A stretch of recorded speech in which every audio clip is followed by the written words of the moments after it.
effective use of the natural resources of their ancestral homeland.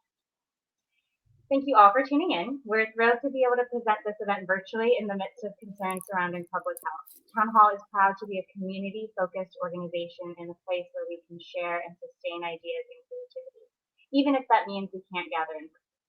I'd like to thank Loh and Mayron for appearing tonight to help make this possible.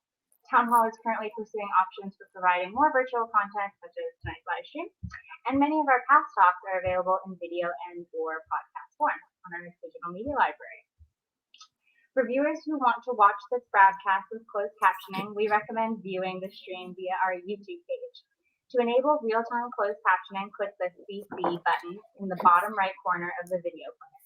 The video will be available for rewatching immediately following tonight's broadcast. Town Hall is adding new events and podcasts every day.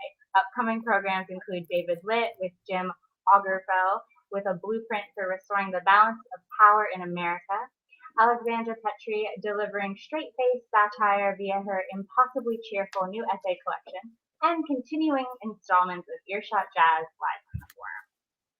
Town Hall and the nonprofit community at large have been put under significant strain due to the recent wave of event cancellation. We hope you will consider extending your generosity to help support us during this difficult time by making a donation by clicking the donate button at the bottom of your screen or becoming a member. You can make a donation online or text Town Hall to 44321 to give. Our partner booksellers have also been hit by the negative effects of COVID and can use your support as well. If you are interested in supporting local independent bookstores by purchasing a copy of the book being presented tonight, please use the link on the live stream page to purchase through Third Place Books. Tonight's presentation will be about 45 minutes, followed by Q&A, 30 to 45 minutes. Loh and Mayron will select questions from those submitted in the Ask a Question field at the bottom center of your screen. You can also vote on which questions will be addressed first by clicking the arrow next to the question to upvote. We cannot guarantee that we will be able to address every question, but we will try to get to as many as possible. Please keep your questions concise and in the form of a question.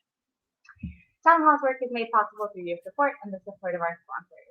Our Arts and Culture series is supported by For Culture, Arts Fund, Seattle Office of Arts and Culture, and Wind Coast Foundation. Finally, Town Hall is a member-supported organization, and I'd like to thank all of our members watching tonight.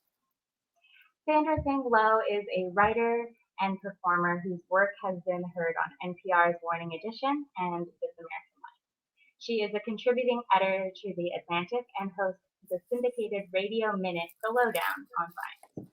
She is the author of 5 other books, including The Madwoman in the Vulval, which inspires Loh's stand-up show, as well as a multi-character stage adaptation.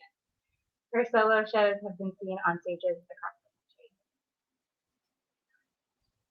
Melanie Mayron is an actress and director of film and television who is known for her role in the ABC drama 30-something. She has acted and directed for numerous episodes of shows such as Pretty Little Liars, Switched at Birth, and Jane the Virgin. Loh's book, The Madwoman and the Roomba, My Year of Domestic Mayhem, is the subject of tonight's talk. Please join me in welcoming Sandra Tsing Loh and Melanie Mayron. Yay! Yay!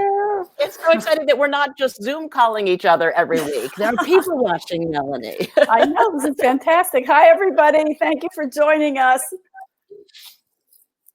So I need to interview you, right?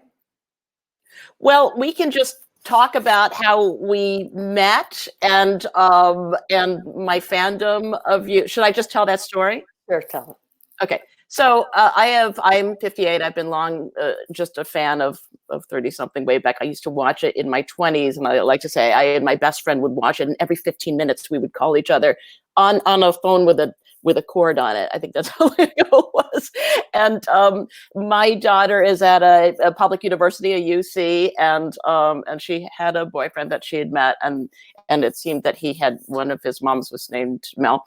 And then one day on my Instagram, I was just like, Melanie Mayron. Like, I go, you know, that is the same name as that act. This woman has the same name as Melanie Mayron, who was on 30 something. I go, oh, and this woman has a son by the same name as my girl, and I go, ah! And so I called my dad and said, is this the same person? So it's your son goes to the same public university that mine does, and completely by accident, they got together, and here we are. And I guess because my fandom of 30 something, it was really such a formative show in that time. And I have to say, and people are free to ask their questions, Melissa was always our favorite woman character. Aww. because she was so arty and you kind of like questioning. And then I met you, and you're just in the best ways like her. Maybe not in all the ways, but in the best ways. In the best ways. She was a great character. Yeah. Really great character. And speaking of great characters, my darling, you and all your books are a great character. I've been winding my way through all of them. I wanted to like read everything in order, but I got out of order, which was fine. But this new book of yours is absolutely sensational. In fact, your daughter and my son were here the other day, and I read them the part that I kept sobbing through.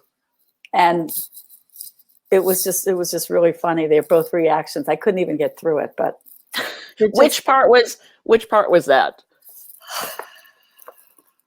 Was it near the end? Because I've been having a lot of that reaction, because my publisher wanted me to write a comedic memoir of kind of 1 year in the life of a woman who's like about 55 in her family, and nothing really bad happens in the book, but. Well, I was impressed. Did he say or she say that's what they wanted? They wanted you to just write a year in the life of? Yeah, just a comedic memoir. It kind of like in these times where, I mean, and life was dramatic. I turned in this book 2 years after it was due because, you know, the 2015-16 election happened. I was so traumatized, like as a woman of a certain generation, that was going to be our moment. And then what happened? And I always say, you know, women are between 45 and 65 are America's biggest demographic group, and we're sort of in all these places at the same time. So it was kind of writing out of trauma, that even when traumatic things happen, our daily lives still go forward. We still have to go to the store and feed ourselves. So we had no idea. So I put in some more political stuff in that time. Yeah. And so my editor said to take it out, because she said, by the time this book comes out, that's going to be way behind us. So we had no idea that we would be coming out like that. That was traumatic enough, and now the pandemic, it's like, and the protests, it's like, oh, the world has become surreal. Now, when you come out with a book, like we were just talking before, guys, when we were waiting and we were chatting a little, and I was talking about my one time opening on Broadway. You know, there's a date that you like. This the night that's opening night. With a book, it's the same thing basically, right? They pick a date out of a hat, and it's in the future at some point, and then you schedule book tours and interview shows and whatever, and so your book was to basically open or come out like 2 weeks ago, right? On a Tuesday. Yeah, it actually technically came out on June 2nd, which was Blackout Tuesday.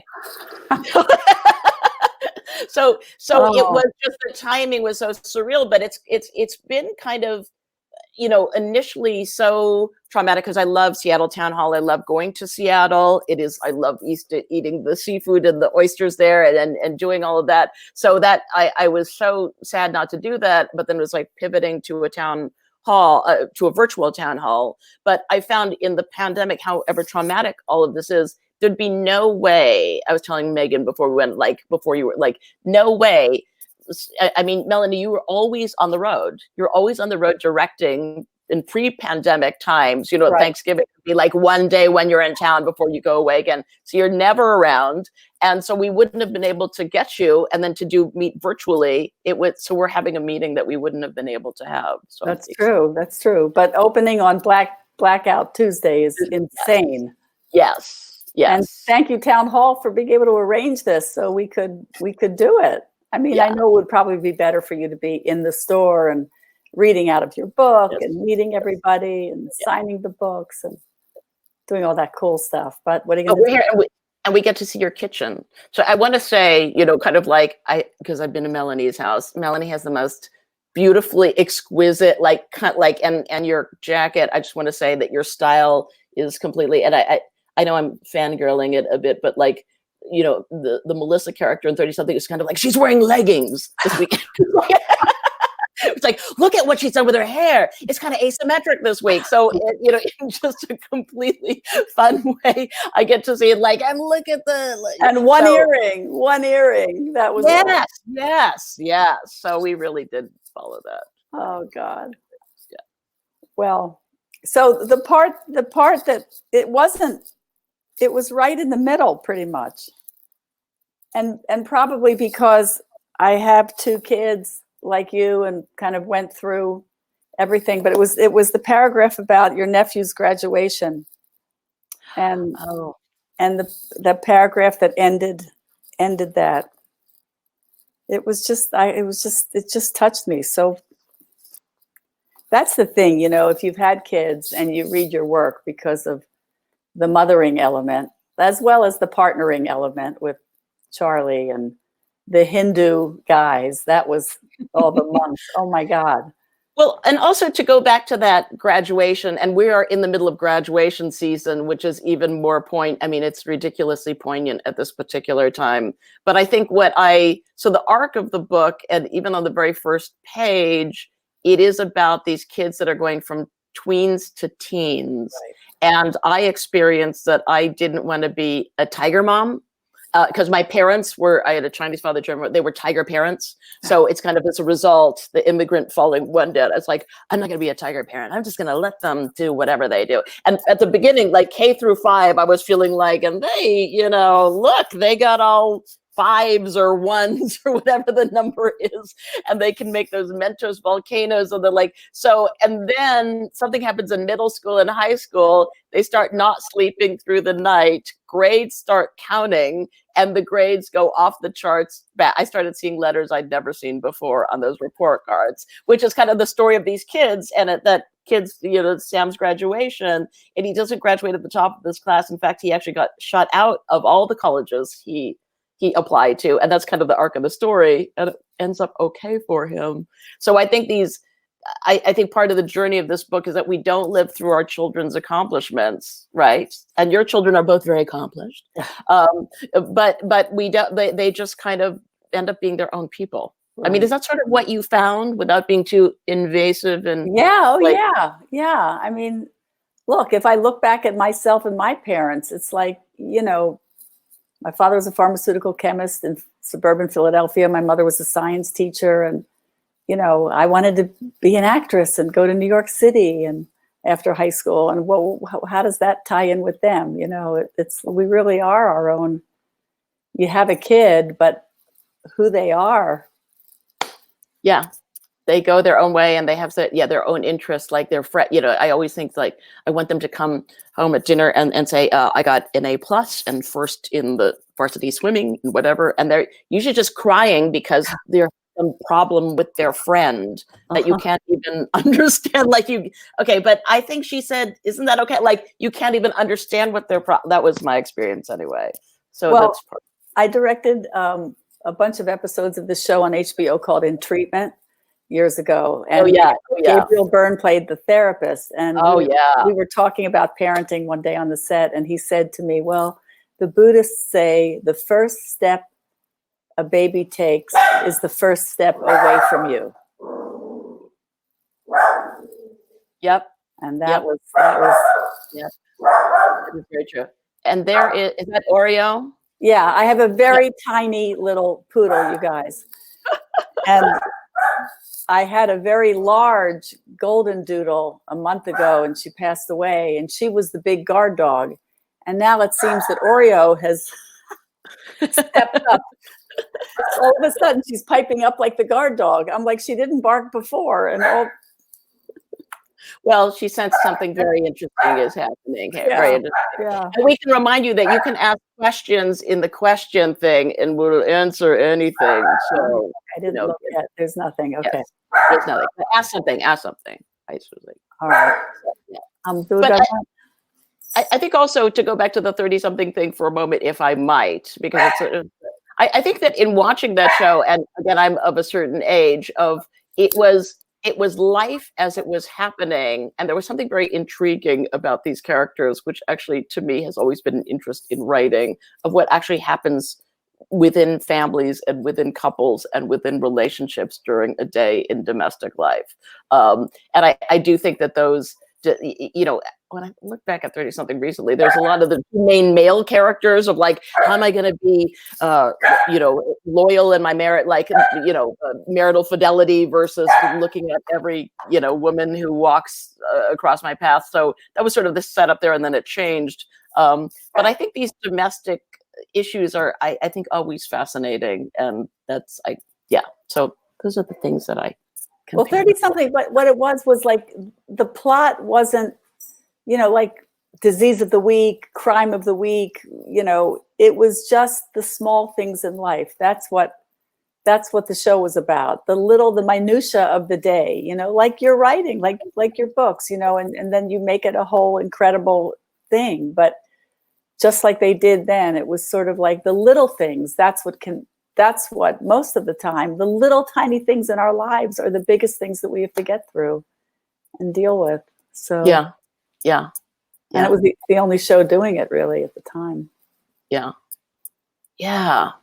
Even the farmer's market. Yeah, every little thing. And I think also women, it was interesting with that, like, of the journey that women have been through in particular. Like I was saying, these women 45 to 65 are America's biggest demographic group. There's 44 million of them. J-Lo, as I say, is 50 and plays 40. And then you have Jane Fonda at 82 playing these sex scenes, which is great for her. But there's all these women in the middle that are doing so many things right now, you know, kind of like they're caretaking their parents, and your dad is still alive and he's pretty hale and hearty. And you make some amazing self-care products, which I have one here, my charcoal soap, which I love. And then the children are running around, and it's been, and then women hold these many hats together of being wives and mothers, and, you know, even full-time working women spend more time per week with their children than did 1950s stay-at-home women. So mothers. So, and then we're supposed to lean in instead of like leaning out, and then the Pilates. And I think there's a lot of strands that women hold together. And I think there's something in my book, there's certainly the reflection of my mother. This is in my other book too, of, you know, that I have had so many more opportunities than she had. But then sometimes one is depressed also, and you go, why am I depressed? I shouldn't be. I should be having everything, but I can't. Yeah, that was the thing. I think our generation growing up, we were told with the women's movement and stuff, it was like, we should have everything. You can get married and have children, but you could have a career. And it was sort of the timing of that, you know, how do you fit all that in? A lot of us delayed parenthood because we were trying to get a career. And then, you know, there's a problem with that, because then all of a sudden you're a little too old, you know, and yeah, and that is a clock that we didn't know. I think being in this generation, it's kind of like, I was told, I graduated high school in '79. It's kind of like, have a career in your 20s, maybe in your late 30s, find some guy, and, you know, and then maybe when you're 50, then you freeze your eggs and you have the baby. Then you didn't know, you know, that you couldn't do that particular clock. So it's a very weird time to live through, of being kind of a young baby boomer or a late Gen Xer. Now, there's some questions here, and I think they're fun, if I may. Yeah. Okay, I may. And so these are, so Carol Susan Barnes, hello, Carol. I think this is to you, not to me, because it says, I loved you in 30 something. And since I think this is for you. I loved you in 30 something, but I must admit you were wonderful in Harry and Tonto, a film I periodically watch over and over. So thank you. Great. Harry and Tonto was my first movie with Art Carney. I was 21. Oh my God. Paul Mazursky wrote it and directed it. Art won the Oscar in 1974 for the movie Best Actor. And Ellen Burstyn was in that film. That's when I met her. Ellen had a few scenes in it. She was a friend of Paul's. And she won the Oscar that year for Best Actress in the movie Alice Doesn't Live Here Anymore. Jodie Foster was 12 in that film. But here I was 21 years old, and I had scenes with the Best Actor and Best Actress Oscar winners. It was like the way I arrived. Like who has that That was amazing. But you were always like the relatable one in some way, and that's sort of interesting. Being the core, like it's sort of interesting that you always were just relatable by people like me. It's like, and okay, here's another one. Okay. My this is from Annie Chelsea, who's a fantastic songwriter in Los Angeles, I happen to know. Secret intel. My fave episode was Thanksgiving, when they had to bring all their single friends together and make everyone behave / adapt to some kind of forced family ritual. Is that it? That's it. I guess that's not phrased as a question. No. But I guess, I guess a question might be like, did you ever were able to contribute to the storyline or your character or anything like that? I suggested that Melissa be a photographer. They didn't know in the pilot, Melissa was Gary's ex-girlfriend. That was it. And they decided when the show got a pickup to make me Michael's cousin. Now I'm Jewish and Ken Olin is Jewish. So I guess they went, oh, well, they could be cousins because they're the two Jewish kids in the show. So that's what happened. So that was good. So they could write me into more stories. But then, you know, as an actor, you're always looking out, trying to hustle and get another job. As I was looking out for my character to get it in the show as much as possible too. So I said, why doesn't she be a photographer? Because then I thought they could write Melissa into more storylines with Michael and Elliot and their work, their advertising agency. So that was a good suggestion. And so I suggested she be a photographer, and they took that. I starred in a movie, an independent film called Girlfriends, which is now on the Criterion Channel. That's been getting a lot of play lately. And I was a photographer in that. But the reality is that I did do photography, and my backup plan for acting was taking actors' headshots. So I was actually shooting for, you know, extra money. So I was doing photography. I still do, but that was funny. So I was a photographer in Girlfriends. Then I suggested Melissa be a photographer. People were like, what's the matter with you? You're always playing the same part. Well, that's exciting, because on the very lowdown, I'm writing some new material for some actresses, of which you would be one, and I'll keep the photography thing in mind. That's all I say for the moment. Maybe I'll say more in a bit. Okay, here's another question. This one appears to be to me because it says, hi, Sandra. Okay, so this is from T.S. Eliot. We don't know, T.S. Okay. Hi, Sandra. I'm reading it off. Do you see it? Do you want to read it? Can you see it? I'll read it. Okay, great. Hi, Sandra. How do you decide what you're willing to be public versus keeping private? And how do you navigate your true north in terms of truth and vulnerability? This is from Terry Silverman. Oh, Terry Silverman, who's a great performer down in Los Angeles also. Now, Terry Silverman does, if I'm not like some goat there, that you hold a baby goat and you write, and it's really amazing. I'm just putting that out there because I think I know that. If it's another Terry Silverman, then I apologize.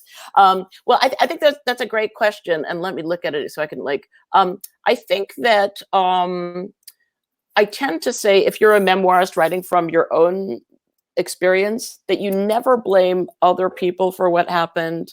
You yourself must always come off as the worst character, the one with the foibles. Because when I was studying writing early on, sometimes when people use memoir as kind of a way to tell on their family and what they did wrong, it doesn't come out as compellingly as if you confess what you did that was wrong. And so I think but it is hard with family members, and that's not an easy question to answer. I think in my first book piece, Aliens America, about my family, my father was a great character and my older sister was a great character, and she would say stuff that within a family is so hilarious.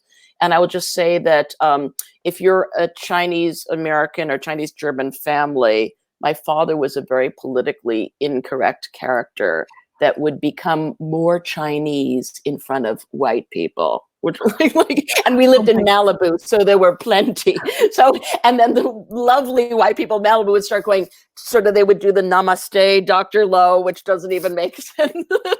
So she would observe that, but if you took it out of context, it was such a convoluted thing. So I changed her name so that she couldn't sue me. And then my brother at that point was a middle child, and he was very non-confrontational. So I just killed him off. I mean, he didn't actually die. He just never existed. So I thought I solved that problem by changing her name, and then having, my father was just a born mimic, and he would hitchhike and sing songs. So he was delighted to be included in anything, any reference at all. So, but now that I've had children, it's a little trickier in this book. I mean, it's almost like, because we have two young people, young Librans, it's kind of like partially they could be cringing of, oh no, it's their worst nightmare. It's two kids who are like their moms are going, and then I mean, it's kind of like, ah. So that part, that part is tricky with my kids. And I think the good thing, except when Melanie Mayron chooses to read passages to the kids, I think this is the first time that Madeline has heard any section of the book. When did she say anything to you? Did she say? She said it was so funny. She said it was so funny, and this is what Mel did the other day, and it was so cute. Like, it was very funny. But I think that especially when they go from tween to teen, it starts to become like a no man's land that you can't really report on really what happens. So and there's one chapter.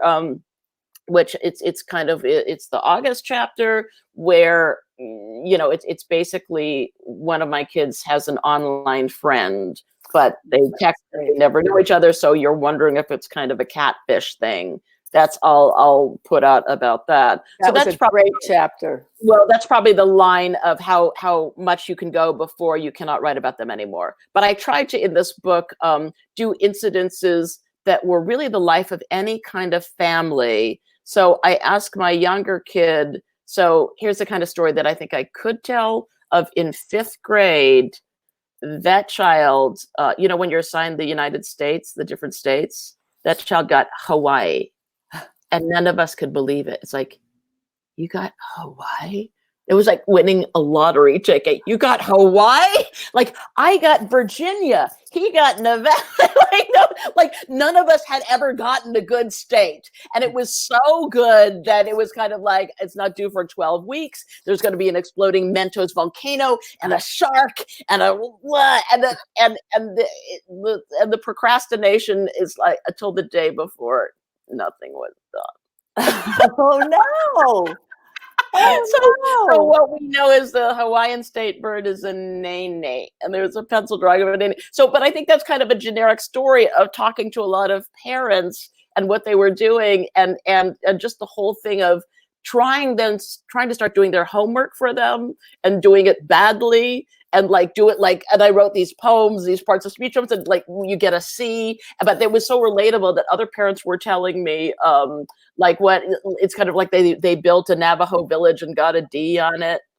They were 45 years old. So I think those things that are kind of generic are fine. So yeah, I built the Parthenon with my father. I remember. Oh, how'd that go? That must have been pretty good. We used paper towel, the paper towel the inside of the paper towels, we had them all, and oh my God, I remember we built it on the washer and the dryer in the laundry room in Center Square, Pennsylvania. I don't remember what I got, but Dad and I were there putting the paper towel rolls and how many does the Parthenon have, and counting them from the World Book Encyclopedia picture. And yeah, I did it one with an X-Acto knife, and we called it Mission of Blood because I bled all over it. Okay, so to finish this question, first of all, I want to say it is Terry Silverman, and she said it is writing with goats, not making goats right. Okay, so that you have a baby goat, and it helps take out bring out your creativity. And I think the part of the navigating your true north in terms of vulnerability, I mean, I think that can be a hard place to go of how much to tell to make something, relatable and truth and vulnerability. And I think that, I think, for instance, in the scene, although like somebody asked me, is kind of like, was this a good year or a bad year? And I go, well, it was a good year because the person who died was 97, was my dad. And he was, if anybody, sort of in the life of a family, and it was so like this, we can kind of celebrate this because, it has been a long time in coming. It's very expensive. He had Parkinson's for many years. And I think when I first got the call that he had died of feeling, I didn't feel anything.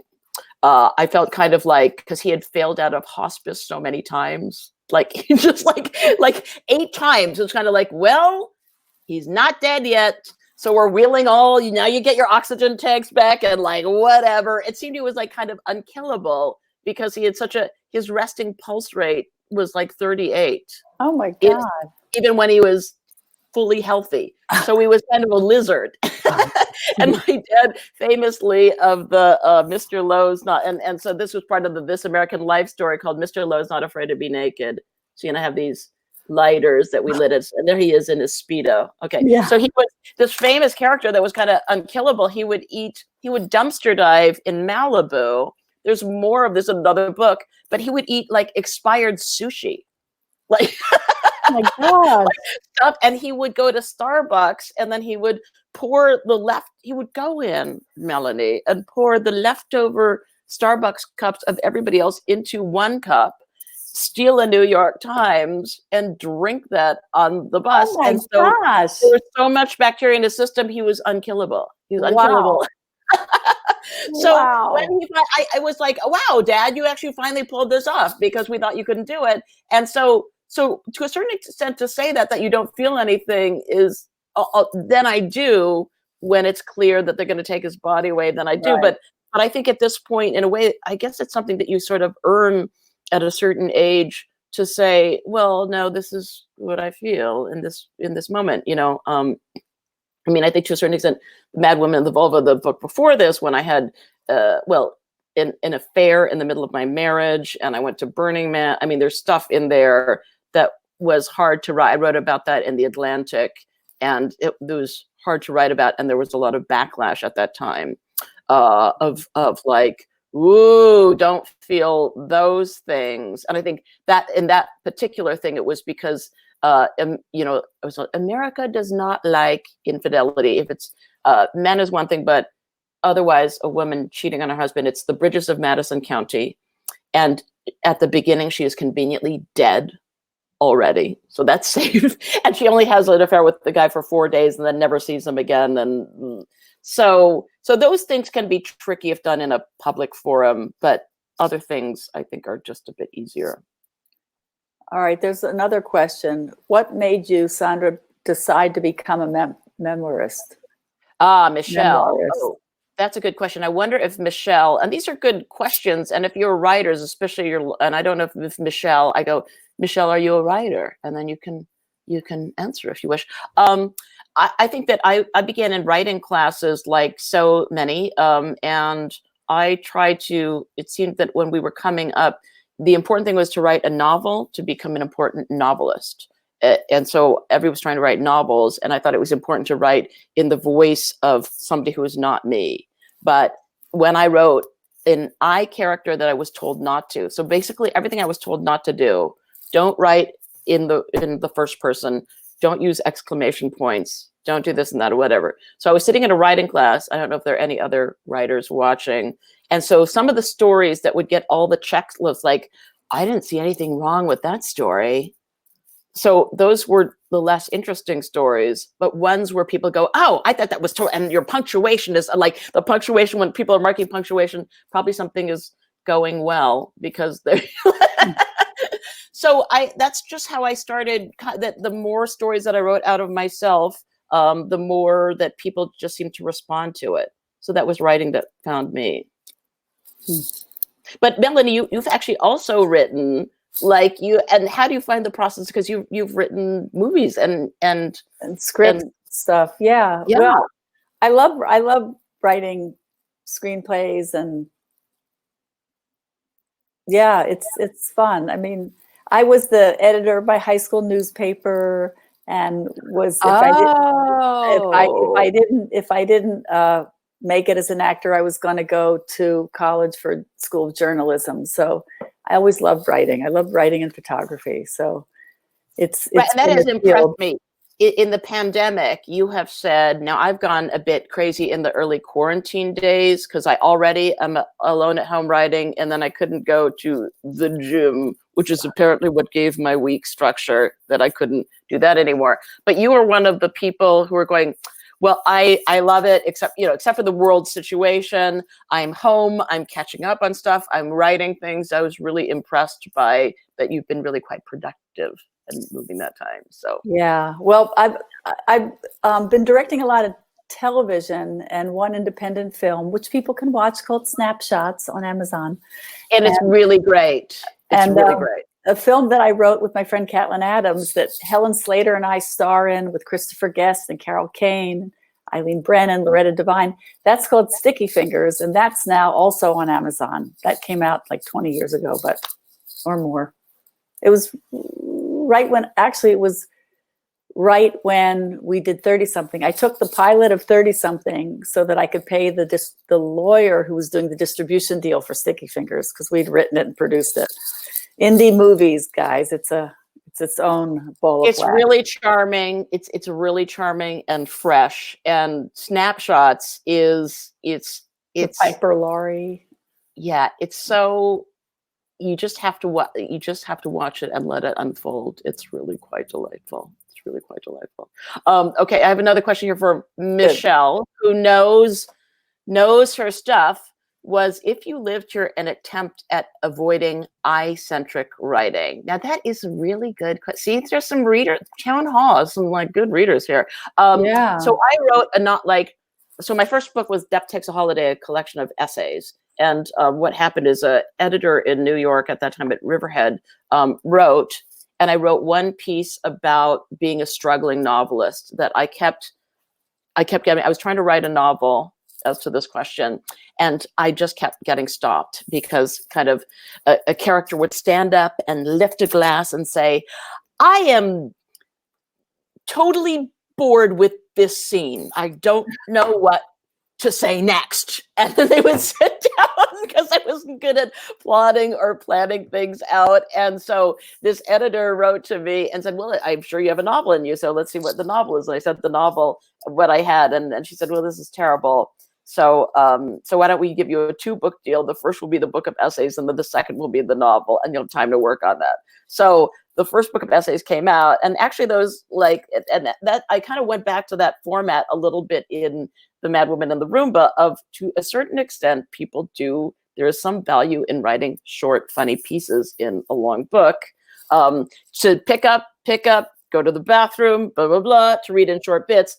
The trick being is that they have to change a little bit in the course of the book, because otherwise they're too ba-bum. It has the same thing like that. So that's why about the middle of my book, right in June, in commencement, where you had your first set of tears, that was right on target, because right in the middle, I went the other emotions to start coming in, where you're going, why? Oh, because by that time, the rhythm, you're tired of the choppy rhythm. And so you're going, what?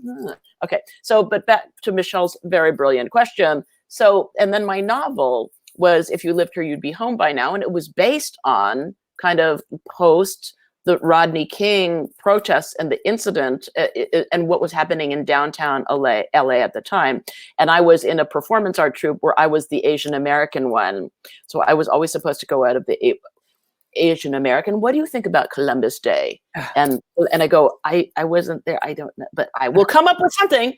And how trying to fit oneself into an ethnic box can be kind of not speaking of your true self if I have such a complicated father who worked his Chineseness in Malibu. It was not a hindrance to him. He worked Malibu. He got free meals, went to free parties because he was the cute Chinese guy. I mean, so you can imagine if you go public with this private story, how complex those politics are going to get. So just kind of writing about that. But I decided I was so fighting against the Amy Tan thing because I don't know if you remember, Melanie, our people's big thing was the Joy Luck Club right around that time.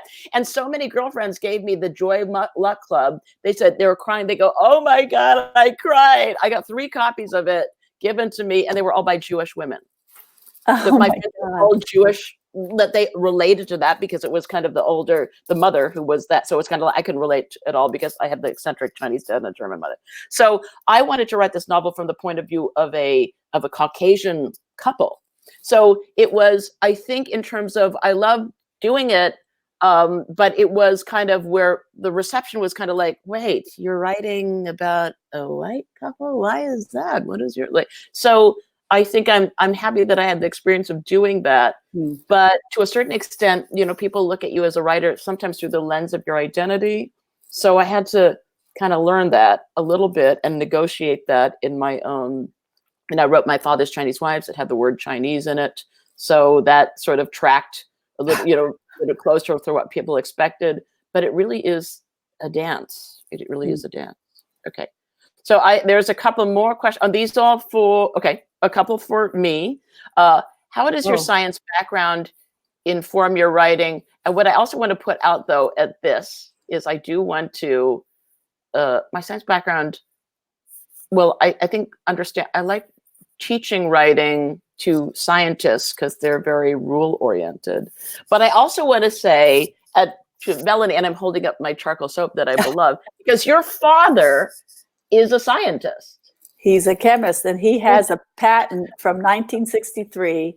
There were 3 chemists that got patents on the time release tablet, and my dad's one of them. He was paid $1. We weren't rich. He was paid $1 because he worked at a company. But if you ever take, you know, Sudafed or Claritin or a tablet that's, you know, 12-hour or 24-hour, there's 3 different systems in those tablets that shoot the time release or make it time release. And my father came up with one of them. Just cool. Yeah. And I think also that I know that in your household, there's a lot of talk about cameras and photography and lenses, and that your son, I won't name to keep it, you know, but everybody will know that he's a physics major. I mean, and so that is like, he's a physics major and you're into, what is that, diopter lenses or whatever? Yeah, the split diopter. And yeah. And so, you know, that kind of permeates how you look at things as well, of having that kind of technical background. And I think, I think for me, my science, I graduated with BS in physics at Caltech in 1983. I like to say I put the BS into physics because I faked my way through so badly. So I think at the level that I was studying, like, you know, your son Miles, I've just said it, you know, he likes math and he likes doing that. And I was just really faking my way through because I should have been a literature major. I was good at math, but never good at physics. So, because I'm very bad spatially, that's part of it. I loved physics in high school. It was my favorite subject. Really? Yeah, and I think that that's what was with directing, all the spatial stuff in terms of blocking and staging and shooting and lenses and all that stuff. I think that's all that part of the same part of the brain. Yeah, and I can't do that at all. I just don't have that. I just don't have that at all. So, okay, so now I have, one from Bob Niemak, when I was a filmmaker in the Los Angeles area. And of course, he knows me, so he knows this is going to, okay. Sandra, you write about your life, and of course, there are real people you write about. How do they respond to discovering that you've written about them? Okay. And I can answer this in another way. So when you write about people, and it's true that you're always plucking and borrowing, and so, and you go, and what you want to say is like, you said that thing that was so funny, and why not just put it in this book? And I can say, you said it. And they go, I never said that. That's not the way I would say it. I think it'd be taken wrong. But I think that you can still say someone said it, unless they're a speechwriter and that's material they own, you can do something with it, but you have to change all the identifying characteristics. And it's a legal thing. And in this particular book, they comb through. So if, let's say, Melanie Mayron says something, so I will take that, and it will be not someone with beautiful long red hair. It will be someone with a very short, brunette crew cut. Like, you know, so changing those identifying characteristics, but still mostly you don't get it right. And then sometimes it's the most obvious thing of somebody who is that, and they go, you know, well, it's sort of like in Hannah and her sisters, were kind of like, yeah, it's kind of like people don't recognize themselves in the character, or sometimes they feel that they are that character. So you just can never be safe enough. There's just, yeah. I don't know. Do you ever run into anything like that in No. your work? No. See, yeah. You're completely safe. Their characters, exactly. Yeah. Oh God. Right. All right. Do we have any more? It says. All right, it's your last chance for a question for anything, aspiring actors, aspiring writers, aspiring directors. This is, you can ask away and we will sit patiently. But aside from that, I think, can I talk a little bit about the unnamed writing play project that I'm working on? Yeah, talk about it. So it's not been announced because we're still, but I just wanted to say that I have used this opportunity of getting to know Melanie Mayron, which I would never have in the pandemic, and except we started to Zoom every week. It was really fantastic. And so I have been, just in terms of women and their journeys, I've always been very interested in stories about women 45 or older, or 50 and older, because I feel that these stories are not told in the 45 to 65 region, and there's so much going on. And I had noted that there was, Wendy Wasserstein was a great playwright, female playwright, who in the late 90s and early aughts in particular was writing plays of women of a certain age. One was the Sisters Rosenzweig, which starred kind of like old women over their 50s, and there was no apologies. And that was that. So I began to become very interested in this legacy of Wendy Wasserstein writing, because I think still today in plays that we see, we don't see that many women of over a certain age, and it's their show. They're not the mother of or grandmother of. It is their lives full on and what they're going on. So I became interested in tracing this line of actresses who had begun with Wendy Wasserstein, which was Caroline Aaron, Mary Lou Henner, Jo Beth Williams, her couple, and you, Melanie. So could you tell us of your experience and being a Wendy Wasserstein? And so now what I'm going to say, and of course I'm still writing it, or will be writing it, is I writing about 4 characters, 4 women who are this particular age or beyond, and who would these characters be?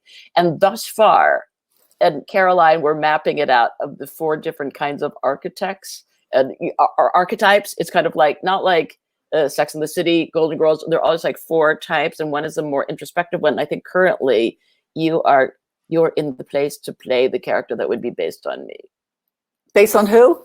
Me. Oh, good. And I guess she has to be a photographer. So anyway, so the thinky one. So can you tell a little bit about your experience? Because it was interesting, your first experience. Well, yeah, Sandra and I were talking, and she was telling me all about her, love of Wendy's work and stuff. And I said, I was in a read through, a staged read, not a stage. We just sat at Lincoln Center of Sisters Rosenzweig. I said it was Mary Tyler Moore, Madeline Kahn, and me as the youngest one. And we did the reading and Wendy was there in the audience. And I did a reading of a play that Neil Simon wrote once too. Those were the only times I've ever done that. And that was amazing. And then when it went to Broadway, Frances McDermott got the part. And so there you go. But I did get a chance to do a read with Madeline Kahn and Mary Tyler Moore and I as sisters. What was that like? What were they like? They were great. Just great. Madeline Kahn, oh my God. Her as Trixie in Paper Moon, and she was just brilliant, as was Mary, and it was amazing. And they're, both pros and wonderful, and just, it was an incredible experience. It's been amazing. God. Yeah. I've crossed paths with a lot of incredible actors over the years. It's really amazing. Is there a standout for you? Well, Vanessa Redgrave and Playing for Time. Playing for Time is now on Netflix. That was based on the book by Fania Fenelon called Playing for Time, which was Playing for Time to Live. It was about the women's orchestra in Auschwitz. And it was Vanessa. I had the second lead as this Marianne, this French girl that she and I meet and get friendly on the train. There's a scene where we're both sitting naked, covering our breasts, and they're cutting our hair for real. And my hair was like about that long. Oh my God. And then it was shaved. In fact, and I was paid scale, which is scale plus 10 is a line that they say when you're an actor and they don't have any money. They just pay the bottom union price for the week. And they say plus 10 because that's the 10% for your agent. So scale plus 10. So I always thought if I did write a memoir, and I said this when I was 23, when I did the part, I said, if I ever write a memoir, I'm going to call it Shaving for Scale. That would be the title. Might be a subtitle there, because you have to explain what it means. But that was amazing. But Jane Alexander and Shirley Knight, Vanessa Redgrave, and Christine Baranski played. She and I sat next to each other for 6 weeks in the orchestra, so I knew Christine then. But that was an amazing thing. I forget why I started talking about it. Playing for Time on Netflix. Catch it. And we should put that in the chat, or have Seattle Town Hall put that all in the chat. Okay, so I think here's one more question here, which is, I think it's, do you want to read that? It's for me by Michelle. I'll read it for you. Okay, great. Strangely, you made me fall in love with the Valley. How do you manage to lovingly disparage a place without alienating its people or seeming like you hate it? It seems like a delicate balance. You're right, Michelle. So for those of you who don't know Los Angeles very well, the San Fernando Valley is what they say is New Jersey is to Manhattan as like, although that's a state and whatever, as like the Valley is to Los Angeles. It's like the gauche, it's the B side, it's the wrong side of the tracks. And that was like in my book, A Year in Van Nuys. At that time, A Year in Provence was the big Peter Mayle thing, but I could only afford A Year in Van Nuys. So that was like the version of that. But I think it felt to me like Los Angeles always feels like you're in the B list anyway. It's kind of like, and I know Melanie, I don't know if you're a Hollywood person, but there's always something about being the outside looking in, and that you're never in the right thing. And I think there was one incident that one time, through a really weird fluke, because I'd done the music on a documentary called Breathing Lessons by Jessica Yu, and I forget which year. And so by some fluke of an agent, I and my husband got handed tickets, Madonna's tickets, to the governor's ball after the Academy Awards. And we're going, oh my God, we made it. But of course, once you get there, that her tickets were with some very old and elderly, wealthy and boring donors, which is of course why she wouldn't go, which is why we had her tickets. So it's like going, you'll never get in the center. There'll always be another velvet rope and another velvet rope and another velvet rope. You know, it's kind of like, and I went to like Sundance in 1999. I was on the grand jury, one of the judges, and I go, no. But then I realized I was the person of color in theater who's on NPR. So I was the least famous person. It's like, so it's kind of like you'll never make it. And one of the guys who was there, was Lawrence Bender, who had done Paul. He was a producer, and then he is a perfectly charming guy. And so when we were sitting together, he would be really nice to me, and then in slow motion, then he would turn and go, Yvonne. And there'd be a 6-foot-tall Brazilian model right behind us, and he would leapt out of his seat. It's probably his ski boot practically hit me on the chin as he was running to get the model.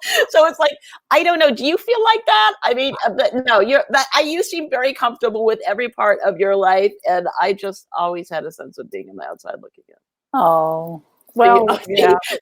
See, that's what a nice like it. Poor Sandra. Oh my God! Even now, I thought I made it. Because Melanie Mayron is my friend, and she feels sorry for me. So I think, that's hilarious. That's your brilliance, and that's what in fuses your writing. I mean, one of the things, because I'm slowly reading all the books, and it just blows my mind. You're so frigging laugh out loud funny, and then all of a sudden, you know, there's a lump in my throat. You just get it. And you know what? That was my thing as an actor. I always thought if I could be the kind of actor that could laugh, because I was always like the class clown and, you know, funny and stuff. But I wanted to study with Lee Strasberg, because I thought if I could have them laughing and then just do something and get them to cry or get them to be choked up, that would be that's what I want to be as an actor. And that's what you are as a writer. I mean, your work is just astonishing that way. So balls out funny, and then all of a sudden it's like I you know, I'm sobbing. It's just, and you do it every single time. It's your thing. It's amazing. Buy the book, buy the book, buy the book, buy the book. I really appreciate that, and I feel so relaxed again after my moment of nerddom. But I think it is good to have moments of nerddom, because now I will have no fear, and I will play. I think we can end with the 30-something song that you which my friend wrote, but it's just a thing of our fandom that there's so many fans, and maybe some are freaky fans, and you can sing along with us, because here we go. It's got my speakerphone. It's by Susan Marta, but we would sing it because we love the show so much, but it's a little, you know, but it'll be unforgettable. Okay, here we go. Can you hear it? Okay, this is the moment. Okay. Speaker. Oh. Okay, vamp for a minute. So the song was instrumental. She wrote lyrics. Something, 30-something. Everybody knows it's instrumental. 30-something, 30-something. Tell me one thing. How old are they? 30-something. Isn't that brilliant? He's 31 and she's 32 and he's 33 and they're 34 respectively. She's got the big C. But Gary was the one who died. 30-something. It's just a mark of the fandom that we love this so much. And there's a little guitar thing at the end. One thing. How old are they? 30-something. Give or take a year on the outside. Bling. Oh my God. Isn't that nice? It's a nice way to end. Good job. Good job. Just the best outro music we could ask for. Yeah, it's lyrics written. Thank you, Melanie. You're so patient and we just love you so much. Oh, thank you. And Sandra, buy the book, you guys. It's terrific. Yes. Yeah. Okay. Thank you. Yes, thank you, Sandra. Thank you, Melanie. This has been a really fun evening, and I've got, you know, a bunch of things added to my Netflix queue. And yes, please buy the book. If you folks, we've got a little blue button down here at the bottom. Please buy tonight from our partner bookseller, Third Place Books. And yeah, thank you again, Sandra and Melanie, for joining us tonight, and all of our members in the audience, our audience in general. We so much appreciate you. If you feel so inclined, feel free to make a donation. Feel free to continue to follow our Crowdcast channel. We've got a couple more events even this week. So thank you so much, and good night, everybody. Bye.